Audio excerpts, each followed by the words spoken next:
तीर्थक्षेत्र विकासाच्या अनुषंगाने जो निधी आला होता तो वापस घेण्यात आला असं तुमचं स्टेटमेंट होतं. हो. त्याचं काय कारण आहे? हे पहा, आमचे धनंजय मुंडे साहेब पळीतून वारंवार, आता काल अमित शहा साहेबांना भेटायला गेले आणि त्यांनी असा उल्लेख केला की मी तीर्थक्षेत्र प्रसाद योजनेसाठी पत्र दिलंय, पण हे खोटी गोष्ट आहे.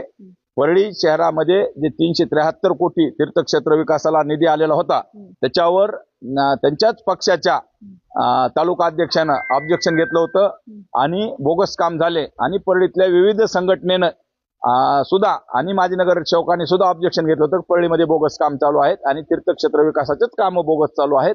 म्हणून त्यावेळेस मग पालकमंत्री अजितदादा स्वतः त्या कामाची पाहणी केली आणि ते बोगस काम आढळल्यामुळं त्यांनी 4 सदस्यांची नेमणूक केली. ते बी डेप्टी इंजिनियर लेवलच्या किंवा त्याच्या वरिष्ठ लेवलच्या 4 यांची नियुक्ती केली आणि त्याच्यामध्ये बोगस काम आढळल्यामुळं ते 373 कोटी रुपये थांबलेले आहेत.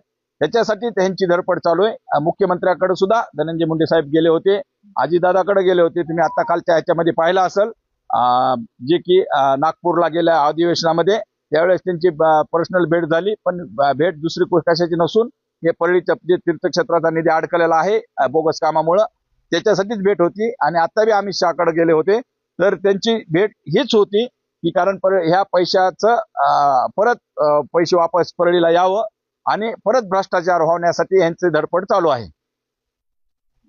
आम्ही वारंवार परळीमध्ये बोगस कामं आणि कोट्यवधीचा भ्रष्टाचार आहे. आम्ही आत्तापासून बी निवेदनं दिली, आंदोलनं केली, अक्षरशः गाडून घेण्यापासून आंदोलन केली, पण लक्ष दिलं नाही असं आम्हाला वाटत होतं. पण अजितदादांनी पालकमंत्र्यांनी लक्ष दिलेलं आहे आणि त्याची चौकशी लागली.